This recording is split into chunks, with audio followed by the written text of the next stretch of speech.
이 마가복음에서 가장 중요한 핵심 요절을 찾으라면 마가복음 10장 45절을 마가복음 전체에서 가장 중요한 핵심 요절로 선택합니다. 다시 한번 우리 45절을 한번 읽어보겠습니다. 45절입니다. 인자가 온 것은 섬기러 받으러 함이 아니라 도리어 섬기고 자기 목숨을 많은 사람의 대속물로 주려 함이니라. 아멘. 자, 지금 상황은 이렇습니다. 예수님께서는 십자가를 지시기 위하여 예루살렘으로 향하고 있습니다.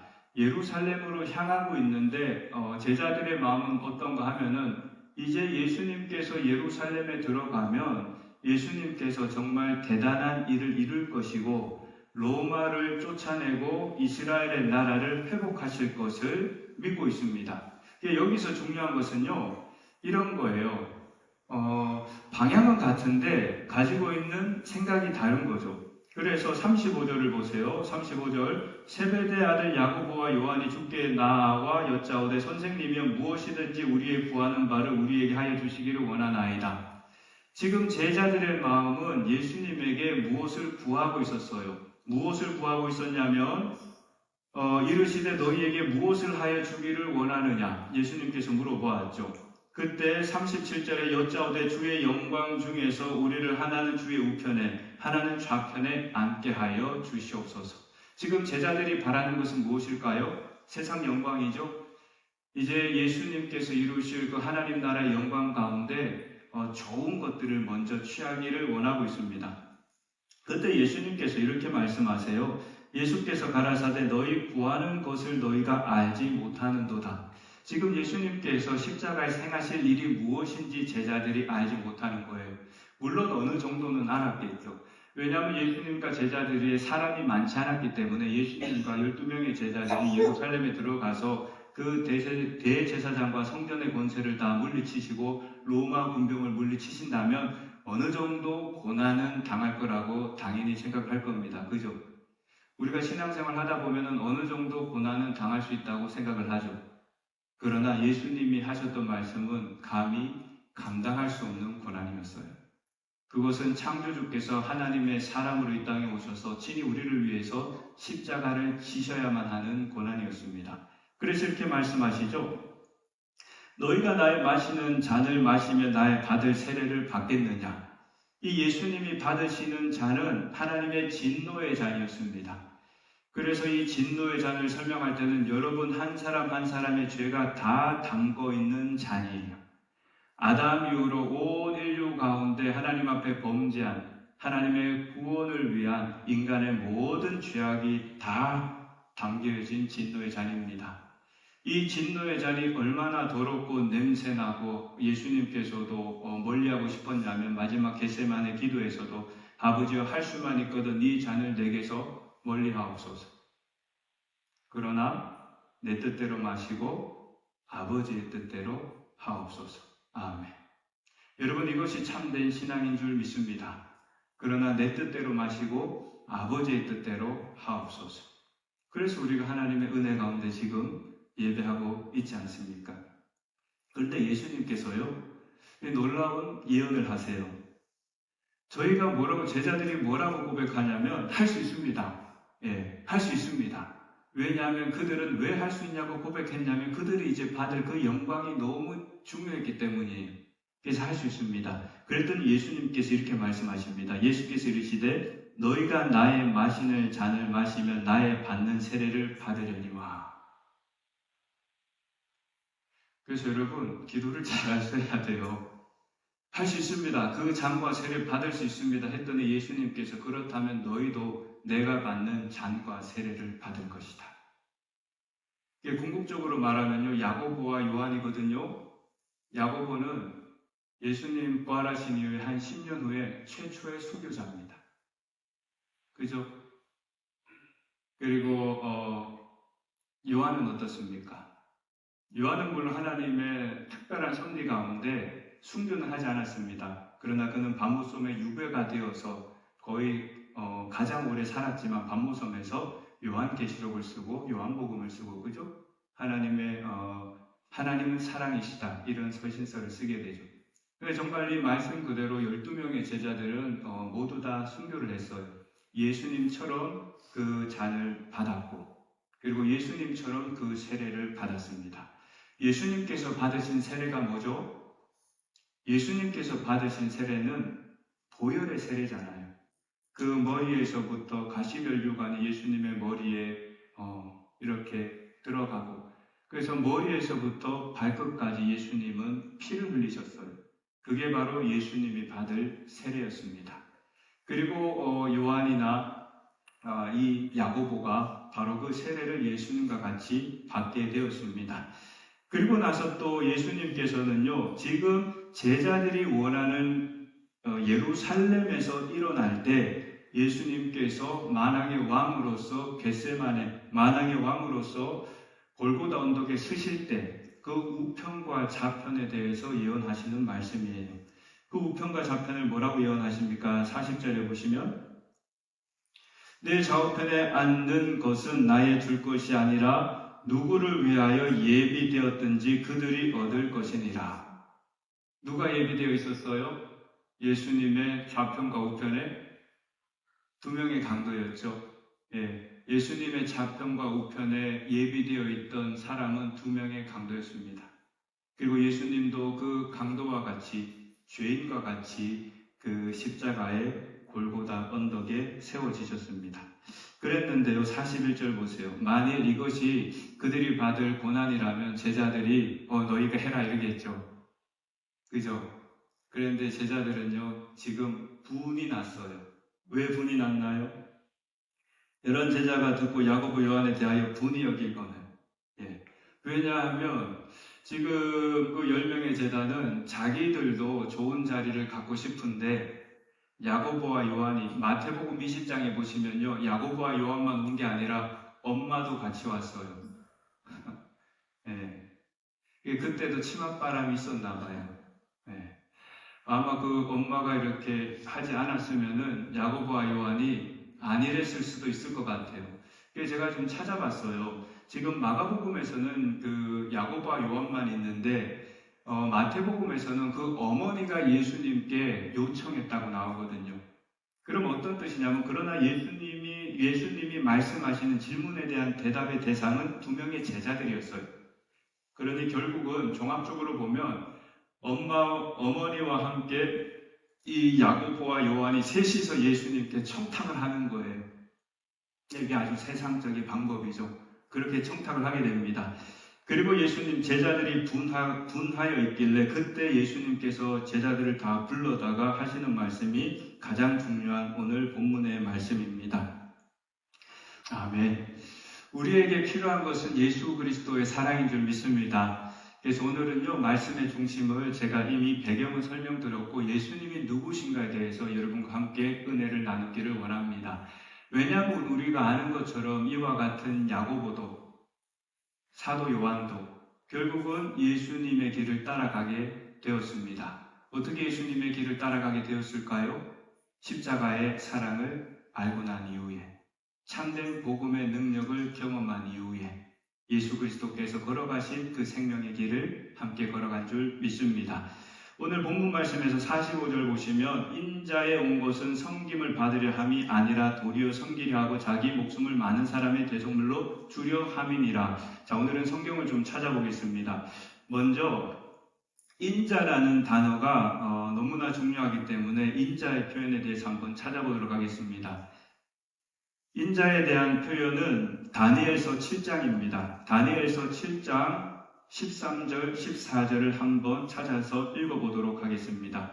다니엘서 7장 13절, 14절의 말씀입니다. 하나님께서 다니엘에게 하늘의 환상을 보여주셨어요. 그리고 심판주의 영광을 보여주셨는데 다니엘이 보았던 그 하늘의 환상이 무엇인가 하면 13절에 내가 또 밤 이상 중에 보았는데 인자 같은 이가, 그러니까 사람의 모양이었다는 거죠.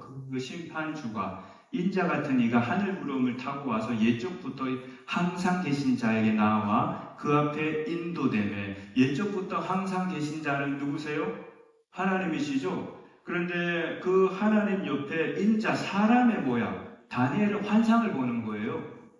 다니엘은 환상을 보는데 어마한 영광을 가진 분이 있는데 그분의 모양이 마치 사람과 같았다. 그랬는데 그 하나님께서 그에게 권세를 주십니다. 14절에 그에게 권세와 영광과 나라를 주고 모든 백성과 나라들과 각 방언하는 자로 그를 섬기게 하였으니, 예수 그리스도를 섬기게 하였으니 그 권세는 영원한 권세라 옮기지 아니할 것이요 그 나라는 패하지 아니할 것이니라. 이와 같은 만왕의 왕으로서의 창조주의 권세를 이 인자 같은 이가 가지고 계셨습니다. 이와 같이 예수님께서는 친히 요한복음 17장 5절에서 아버지와 창세전에 내가 아버지와 함께 가졌던 영화로서 지금도 아버지와 함께 나를 영화롭게 하옵소서. 예수님께서 스스로를 뭐라고 말씀하셨습니까? 창세전에, 하늘과 땅이 만들어지기 전에 아버지와 함께 가졌던 영광, 바로 다니엘이 보았던 이 인자의 영광, 그 영광으로서 다시 나를 영화롭게 해달라고, 그 부활에 이르게 해달라고 기도하는 것입니다. 이게 바로 인자예요. 구약에서 인자는 하나님의 메시아 사상을 가지고 있는 단어가 바로 인자입니다. 그런데 또한 놀랍게도 예수 그리스도에 대한 표현을 이사야서 53장에서는 이 인자는 고난받는 종으로 묘사하고 있습니다. 이 인자는 우리의 죄를 대신 지고 도살장에 끌려가는 어린 양과 같은 고난받는 종으로 묘사하고 있습니다. 이사야 53장도 한번 찾아보겠습니다. 이사야 53장 3절입니다. 이사야 53장 3절도 우리가 너무나 잘 아는 이사야 53장이죠. 그 이사야 53장에서도 메시아는 고난받는 종으로 오실 것인데 그는 어떤 분인가 하면 이사야 53장 3절로 그는 멸시를 받아서 사람에게 실어 버림바 되었으며 간고를 많이 겪었으며 질고를 아는 자라. 그 인간의 고통과 고난을 모두 아는 것인데 예수님이 십자가에 달리신 이유가 사람들이 버렸다는 거예요. 왜냐하면 사람들이 원하는 것을 주지 않아서 제자들마저도 메시아를 버렸다는 겁니다. 그런데 마치 사람들에게 얼굴을 가리우고 보지 않음을 받은 자 같아서 멸시를 당하였고 우리도 그를 귀히 여기지 아니하였도다. 그래서 예수님은 고난받는 종이 되셔서 홀로 골고다 언덕의 십자가에 매달리시게 되는 거죠. 이 부분을 사도 바울은 빌립보서 2장에서 이렇게 말씀합니다. 그는 근본 하나님의 본체시나 하나님과 동등됨을 취할 것으로 여기지 아니하시고 오히려 자기를 비워 종의 형체를 가지사 사람들과 같이 되셨고 사람의 모양으로, 이게 인자거든요.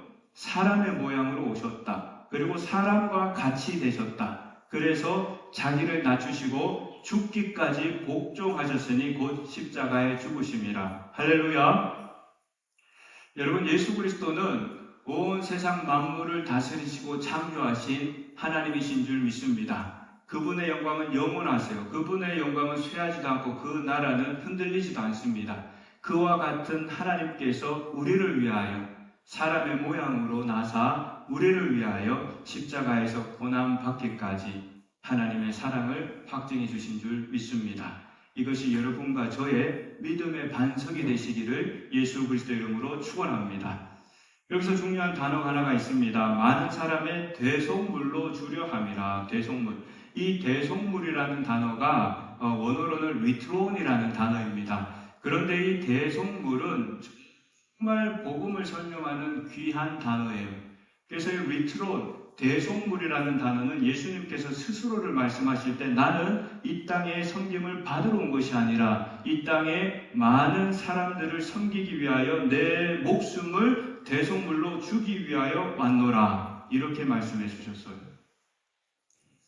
이 대속물이라는 단어는 구약의 제사법에서 가장 중요한 역할을 담당하고 있어요. 언제 이스라엘 백성이 대속물 속전이라고도 합니다. 이 대속물 속전을 드려야만 했냐면 죄를 지었을 때 그 죄에 대한 회개와 죄에 대해서 다시 생명을 받을 때 하나님 앞에 속전을 드렸어요. 제사를 드렸죠. 대속물을 하나님 앞에 드린 겁니다. 또한 가난하여서 종으로 팔린 가족이 있다면 그 종을 다시 사기 위해서 대신 친척 중에 대속물을 주고 속전을 주고 종으로 팔린 가족을 사오거나 아니면 땅을 잃어버렸습니다. 땅을 잃어버렸을 때 대신해서, 이게 자기는 할 수 없잖아요. 가난하여서 땅을 잃어버리거나 노예로 팔렸다면 스스로는 구원할 수 없잖아요. 그래서 대신 친척 중에 누군가가 값을 주고 그 땅을 찾아줄 때, 그때 쓰였던 바로 이 단어가 대속물이라는 단어입니다. 그런데 가장 중요한 대속물은 언제 하나님께 드려지게 되냐면, 이스라엘이 크게는 중요한 절기가 7개가 있고요. 좁히면은 3대 절기가 있습니다. 이스라엘의 이 모든 절기 가운데 가장 중요한 하루가 있습니다. 유대 달력으로는 7월 10일이에요. 지금도 유대인들이 지키고 있는 날인데 대속죄일이에요. 대속죄일. 이 대속죄일은 어떤 날이냐면, 이스라엘 백성이 날마다 하나님 앞에 제사를 드릴 때는 제물을 들고 나가잖아요. 그 제물을 들고 나가는 이유는 뭐냐면 자기의 죄를 대신해서 그 제물에게 안수를 합니다. 그래서 자기의 죄를 이 제물, 양이나 염소에게 전가를 시키고 그 제물이 피를 흘릴 때 하나님께서 죄 사함을 주셨다는 그런 약속을 확증하게 됩니다. 그런데 이 대속죄, 7월 10일에 있는 1년 중에 하루의 대속죄는 어떤 날이냐가 하면, 쉽게 설명하면 영혼을 리셋하는 날입니다. 우리의 마음과 생각과 정신과 육체와 모든 것을 다시 한번 하나님 앞에 리셋하는 날입니다. 여러분 이럴 때 있죠. 저도 이렇게 전화기를 쓰다가 갑자기 목통이 될 때가 있어요. 잘 안 될 때가 있어요. 그럴 때 가전제품은 보통 어떻게 하나요? 껐다 키잖아요. 바로 그와 같은 날이에요. 이 대속죄일은 껐다 키는 날입니다. 그래서 이 날이 얼마나 중요한가 하면 대제사장만 지성소에 들어갑니다. 성전은 성소가 있고 그 성소에 커튼, 휘장이 있어요. 그 두꺼운 휘장이 있는데 이 휘장 너머에는 홀리 오브 홀리스, 하나님의 거룩한 언약궤, 법궤가 있는 지성소가 있습니다. 그런데 이 지성소에는 원래 아론의 두 아들이 제사장 역할을 감당하다가 지성소에 그냥 들어갔다 두 아들이 죽어요. 그래서 그때부터 아론에게 하나님이 율법을 주시는데, 제사장이라 할지라도 이 지성소에는 아무렇게나 들어갈 수가 없고 1년에 딱 한 번 대속죄일에만 제사장이 들어가서 무엇을 하냐면 모든 이스라엘의 백성의 죄를 위하여 제사를 지내게 됩니다. 그래서 이 대제사장도 이 지성소에 들어가기 전에는 먼저 일주일 동안 본인이 하나님 앞에 숫송아지를 드립니다. 그래서 본인과 본인의 가족의 죄를 사함을 받기 위하여 먼저 하나님 앞에 숫송아지를 드리고 죄 사함을 받고 또한 여러 가지 정결 예식들을 지킵니다. 그리고 7월 10일 대속죄일이 되면 그날 아침부터 대제사장은 두려움과 떨림으로 하나님 앞에 나아가기를 준비하게 되죠. 대제사장이.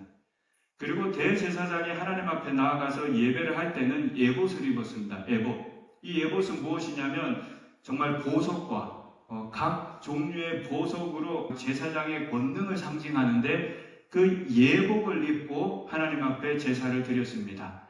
그러나 이 대속죄일에는 예복을 입지 못합니다. 오직 우리 한국 사람들이 예전에 입던 흰옷 있죠. 세마포 흰옷.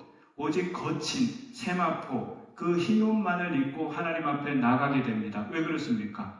모든 인간은 다 똑같은 죄인이기 때문입니다. 아멘. 그 누구도 하나님 앞에 더 착한 사람도, 더 거룩한 사람도 없이 하나님 앞에 서면 모두가 죄인이기 때문입니다. 그래서 대제사장이 그 세마포 옷을 입고 두렵고 떨리는 마음으로 어떻게 예배를 드리게 되냐면 염소 2마리를 택합니다. 염소 2마리를 택하여서 한 마리는 하나님 앞에 드리는 제물로 바칩니다. 그래서 그 대제사장이 그 한 마리 제물로 바쳐진 염소의 피를 가지고 두렵고 떨리는 마음으로 휘장을 제치고 지성소로 들어가면 그 지성소에는 하나님의 언약궤, 법궤가 있습니다. 그 안에 아론의 쌍난 지팡이, 그리고 또 만나 항아리, 그리고 또 무엇이 있습니까? 아론의 쌍난 지팡이, 만난 항아리, 십계명이죠. 가장 중요한 건데 큰일 날 뻔했네요. 여러분 십계명이 있어요.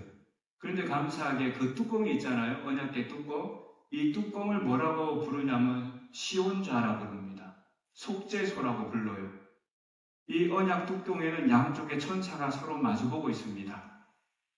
그래서 그 언약궤 뚜껑 왜 속죄소라고 부르냐면 거기서 하나님께서 긍휼을 베풀어 주시는 거고요. 7번 피를 뿌립니다. 뚜껑에. 7번 그 뚜껑에 피를 뿌림으로 말미암아 하나님의 긍휼하심을 받을 때 그 죄사함을 받는 은혜를 누리게 됩니다. 그리고 나서 거기서 하나님 앞에 모든 죄사함을 받게 됩니다. 이때는 어떤 죄를 고백하냐면요. 보통 날마다 하나님께 나가는 제사는 본인의 죄를 고백합니다. 그러나 대속죄일에는 온 이스라엘의 죄를 고백합니다. 그리고 심지어는 그 성전의 죄도 고백합니다. 성전도 더럽혀질 수가 있잖아요. 그래서 그 성전의 죄악도 하나님 앞에 고백하고 또 부지불식한 지은 죄, 내가 알지도 모르고 지은 죄, 또한 회개할 수 없을 정도로 기억도 나지 않는 죄, 이런 모든 죄들을 모아서 온 이스라엘 백성의 모든 죄를 그날을 하나님께서 다 용서해 주시는 날입니다. 그렇게 예배를 드리고 나오면은 염소 한 마리가 남았죠. 그럼 이 염소 한 마리는 아사셀 염소라고 합니다. 이 염소가 너무나 중요한데 왜냐하면 그 시온자 안에서 대제사장이 드린 예배는 백성들이 볼 수가 없잖아요. 그죠? 그러면은 내가 죄의 사함을 받았는지 안 받았는지 어떻게 알 수 있어요? 그래서 하나님이 주신 시각적인 은혜가 뭐냐면 이제 그 한 마리 염소에게는 대제사장이 그 머리에 안수를 하고 모든 이스라엘 백성의 죄를 다 고백합니다. 그러면 이 염소가 그 죄를 짊어지는 거예요. 그래서 세례 요한이 말씀한 것처럼 세례 요한이 예수 그리스도를 보고 뭐라고 고백했습니까? 보라, 세상 죄를 지고 가는 하나님의 어린 양이로다. 아멘. 그래서 이 염소는 세상 죄를, 이스라엘 백성의 모든 죄를 다 감당해요. 불쌍하죠? 불쌍하죠? 불쌍하지 않아요? 그리고 어떻게 하냐면 성 밖으로 쫓아냅니다. 광야잖아요. 그럼 이스라엘 백성은요, 어떻게 그 염소를 바라보냐면 저 멀어져 가는 염소를 바라보면서 우리의 죄가 멀어졌구나. 모든 이스라엘 백성 그 염소만 보는 거예요. 하나님께서 우리의 죄를 멀리 하셨다. 그래서 해가 동에서 떠서 서로 지는 것처럼 하나님께서 우리의 죄가를 저 멀리 하셨다. 그렇게 하나님 앞에 죄 사함 받은 기쁨을 누리는 대속죄일이 바로 이 7월 10일 Day of Atonement입니다. 예수님께서 히브리서 9장 11절 11절에서 우리를 위해서 어떤 일을 하셨는지 기록하고 있습니다. 염소와 송아지의 피로 아니하고 오직 자기의 피로 영원한 속죄를 이루사 단번에 성소에 들어가셨느니라. 결국은 이 염소는 예수 그리스도의 모형입니다. 예수님께서 여러분과 저의 죄를 위해서 단번에 영원히 우리의 죄를 용서하시고자 십자가에서 그 진노의 잔을 대신 마시고 그리고 그 보혈 흘리시는 피의 세례를 감당한 줄 믿습니다. 그래서 예수님의 세례는 단번에 영원한 효력이 있기 때문에 한 번에 영원히 우리의 모든 죄를 다 용서하여 주신 줄 믿습니다. 할렐루야. 이것이 바로 복음이에요. 이것이 주님의 사랑입니다. 왜 그렇게 하셨을까요? 왜냐하면 창세기 2장 17절에서 하나님께서 아담과 하와에게 정령 죽으리라 하셨습니다. 그런데 하나님은 하나님의 공의와 그의 말씀은 하나님 스스로 바꿀 수가 없습니다. 그죠? 우리는 마음과 생각을 바꿀 수 있지만 하나님의 공의는 그 마음과 생각을 바꿀 수가 없습니다. 그래서 하나님께서 어떻게 하셨어요? 그 말씀을 완성할 수 있도록 다른 방법을 우리에게 주셨습니다. 그 방법이 바로 십자가 지신 예수 그리스도입니다. 할렐루야. 하나님의 공의도 이루셨고 그리고 하나님의 사랑도 십자가에서 이루신 줄 믿습니다. 신앙생활 하면서요, 우리가 날마다 회복하고 돌아봐야 될 것은 예수 그리스도의 십자가의 은혜인 줄 믿습니다. 정말 저는 우리가 그런 이 시대에 더욱더 주님의 은혜와 사랑으로 회복되는 그 믿음이 우리에게 다시 한번 나타날 수 있기를 축복합니다. 바울은 딱 한 번 이 단어를 사용했어요. 서신서에서. 어떻게 사용했냐면 이렇게 합성어로 사용했는데 디모데전서 2장 5절에 보시면 하나님은 한 분이시오 또 하나님과 사람 사이의 중보도 한 분이시니 곧 사람이신 그리스도 예수라. 아멘. 하나님은 한 분이십니다. 그리고 하나님과 사람 사이의 중보자도 한 분이십니다. 사실 우리가 기도할 때 중보 기도라는 말을 쓰는데요. 이 말이 성경적으로 맞지는 않아요. 왜냐하면 우리의 영혼을 위해 중보하시는 분은 오직 한 분밖에 없어요. 예수 그리스도밖에 없습니다. 그래서 우리는 어떻게 보면 돕는 기도, 함께하는 기도, 이렇게 쓰는 게 사실 더 맞긴 합니다. 그러나 그 의미를 우리가 함께 공유하기 때문에 중보 기도라는 말을 사용하는데 사실 우리를 위해 중보하시는 분은 나와 하나님을 위해서 중보하시는 분은 사람이신 그리스도 예수라. 아멘. 예수님께서 우리를 위하여 지금도 기도하고 계시는 줄 믿습니다. 바울이 이렇게 얘기했잖아요. 한번 성경에 쓰신 분은 찾아보세요. 디모데전서 2장 6절에 보면 그가 예수님이죠. 사람이신 그리스도 예수, 사람으로 오셨다는 거죠. 사람이신 그리스도 예수, 그가 모든 사람을 위하여 자기를 속전, 대속물, 모든 사람을 위해서 주셨는데 여기에서 모든 사람을 위하여의 원래 뜻은 for him이 아니고 무엇을 위하여가 아니라 in the place of입니다. 누구를 대신하여. 예수님께서 십자가에 달리신 목적이 나를 대신하여 대신 그 자리에 달리신 거예요. 그래서 내가 달려야 하는 그 십자가의 그 심판의 자리에 나를 위하여 예수님께서 대신 그 자리에 달려주신 겁니다. 할렐루야. 이게 바로 예수님의 사랑이죠. 또 하나님께서 우리에게 또 보여주셨잖아요.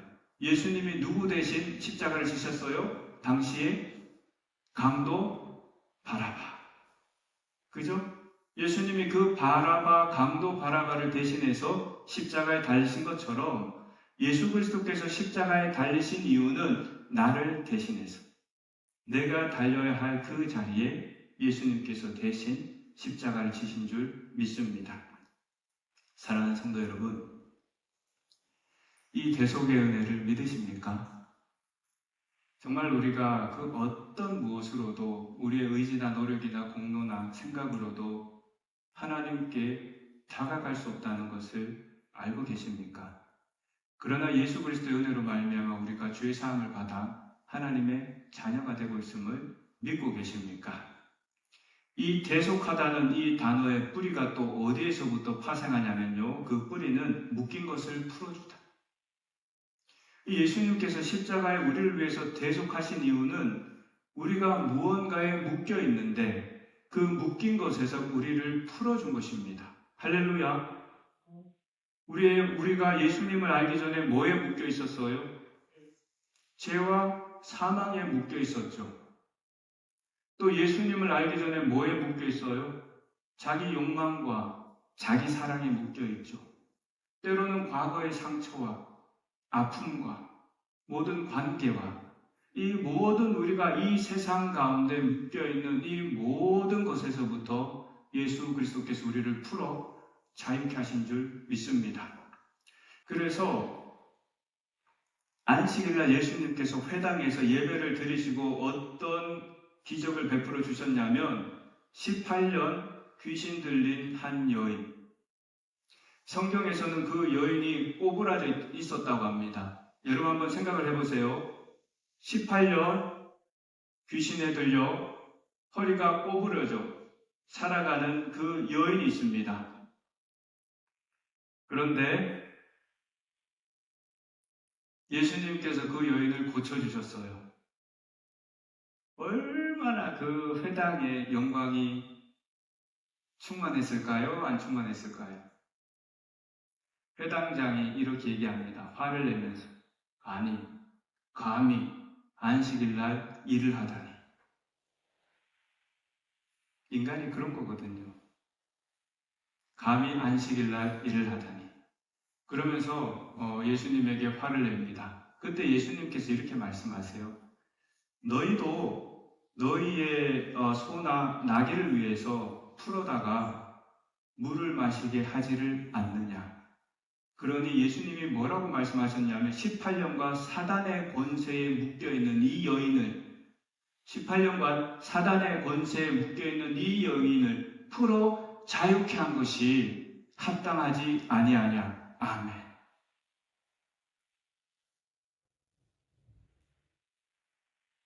그랬더니 화를 낼 사람들은 화를 내고 그 여인의 나음을 기뻐하던 사람들은 하나님께 영광을 돌리게 됩니다.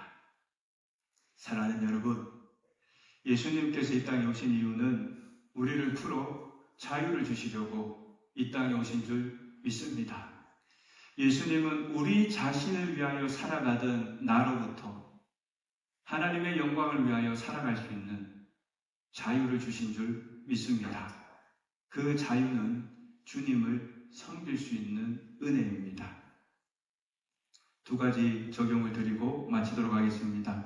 요한복음 8장 31절 32절에 보면 너희가 내 말에 거하면 참 제자가 되고, 누가 예수님의 참 제자가 되나요? 너희가 내 말에 거하면 참 제자가 되고 진리를 알지니 진리가 너희를 자유케 하리라. 아멘. 진리가 여러분과 저를 자유케 할 줄로 믿습니다. 하나님께서 우리에게 주신 진리, 생명의 말씀이 여러분과 저를 세상의 속박에서 풀어내어 하나님의 영광을 위하여 살아갈 수 있도록 인도해 주실 줄로 믿습니다. 두 번째는요, 그 나라의 원리로 살아가셔야 합니다. 다시 한번 본문을 보세요. 예수님께서 43절, 44절을 함께 읽어보겠습니다. 43절, 44절. 너희 중에는 그렇지 아니하니 너희 중에 누구든지 크고자 하는 자는 너희를 섬기는 자가 되고 너희 중에 누구든지 으뜸이 되고자 하는 자는 모든 사람의 종이 되어야 하리라. 아멘. 여러분, 이 말씀이 오늘 여러분에게 어떻게 들려지십니까? 제자들은 여전히 세상의 것들을 위하여 욕망을 가지고 예수님을 따라갔습니다. 그러나 그런 제자들에게 예수님께서 하신 말씀은 하늘의 나라의 법칙은 다르다. 하나님께서 기뻐하시는 사람, 참 제자는 다르다. 하나님 나라의 사람은 으뜸이 되고자 하는 자는 낮아져야 하고 섬기는 종이 되어야 하리라. 사랑하는 성도 여러분, 우리 서로에게 섬기는 종이 될 수 있기를 축원합니다. 사랑하는 여러분, 예수님을 믿고 산다는 것, 그것은 사랑으로 섬기는 건 줄 믿습니다. 우리에게 사랑이 부족하다면 그것을 구할 수 있기를 축복합니다. 그리고 겸손히 우리가 고백하는 그 십자가의 사랑이 오늘 말씀처럼 내 입술에 찬미의 찬양의 증거가 되고 또 그 내 심령에 하나님이 주신 은혜가 서로를 위하여 사랑의 종로로 타고 겸손히 영혼을 섬길 수 있는 저와 여러분이 될 수 있기를 예수님의 이름으로 축원합니다. 기도하겠습니다.